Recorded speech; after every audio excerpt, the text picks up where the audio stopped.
Le dernier mois de l'année, calendaire, le mois de décembre, le mois 12 de la guérison et du pardon, le mois bisounours, si on peut dire ça comme ça. Donc, on en a bavé toute l'année et maintenant, il faut se reposer un petit peu. Donc, on a mis sur place des projets, on les a mis dans la matière, on les a après essayé d'équilibrer, faire la paix avec le passé, accepter les manifestations, accepter que les choses qui n'aillent pas dégagent de notre vie, accepter tout ça. Maintenant, on se repose. Voilà. Voilà, on en a plein, là, casquette. Et puis, on est très relié à cette énergie de Noël. Alors, qu'on le veuille ou qu'on ne le veuille pas. C'est-à-dire qu'en fait, on peut être... comment dirais-je, voilà, dans les religions qui fêtent Noël.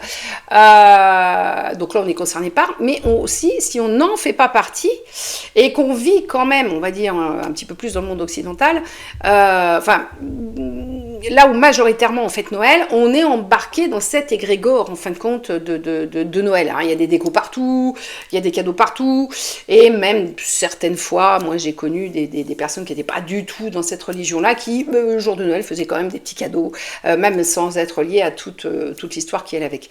Donc, Noël, c'est quoi? Alors là, je vous invite quand même à essayer de vous procurer le petit livre de Michael Omram Ivanov sur Noël et Pâques dans la tradition initiatique, parce que lui, il explique quand même bien comment le vivre en conscience, c'est-à-dire en occultant complètement cette histoire commerciale et tout ce qu'on veut, vraiment reprendre l'essence même de Noël pour pouvoir changer sa vie, s'appuyer dessus, parce que c'est un grand moment de travail. Bon, mais si on reprend simplement le concept de Noël, c'est repas en famille, bon, croisons les doigts que tout se passe bien, on doit être dans cette énergie de pardon. C'est-à-dire qu'en fait, Noël, c'est pareil, quand on est quand même un peu dans l'amour de l'autre, on a du mal à avoir des gens tout seuls le jour de Noël. On se dit, non, c'est pas possible, on peut pas passer Noël tout seul. Donc ça permet d'avoir un élan du cœur, malheureusement, peut-être une fois dans l'année, mais enfin bon, c'est déjà un minimum. Et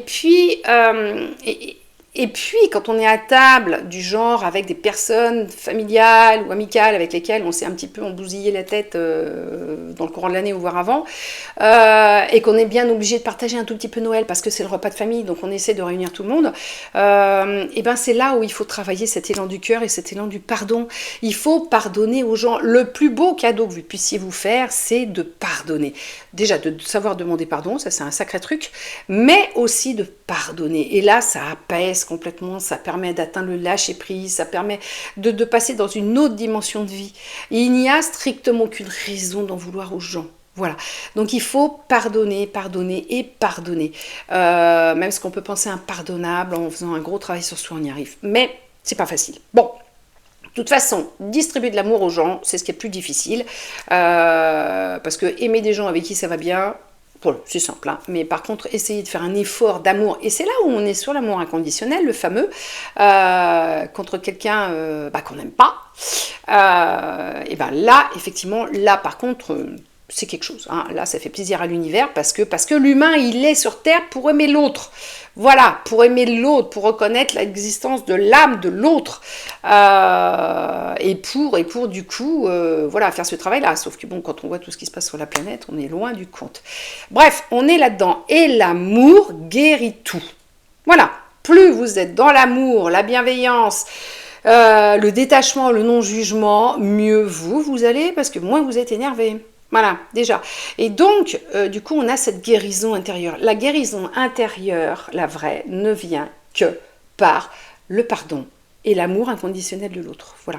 Donc, on est dans cette énergie de Noël où quand même, techniquement parlant, Jésus est venu là par amour de l'homme, s'est sacrifié et voilà et tout ça, pour essayer de rallumer les petites ampoules d'amour. Bon, il n'y a pas que lui qui a fait ça, mais enfin bon, bref, voilà, on est sur Noël, donc c'est là-dedans. Donc on est sur cette énergie-là, vraiment, où il faut essayer de pardonner au maximum, quoi. Voilà, hein, c'est le moment idéal. Bon, on est dans l'énergie du Sagittaire. Le Sagittaire, c'est quoi? C'est qui?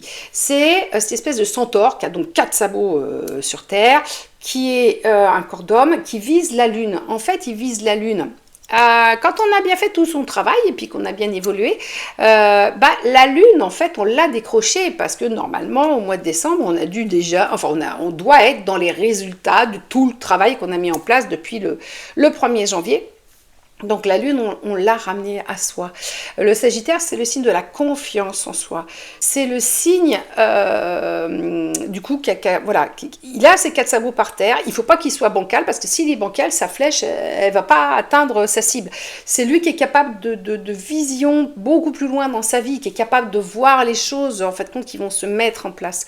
Donc, en fait, on est dans cette énergie-là. On reprend confiance en soi, on reprend son autorité intérieure, et quand on est vraiment axé sur cette autorité intérieure, automatiquement on est plus juste avec tout le monde en fait, et du coup le pardon est beaucoup plus facile.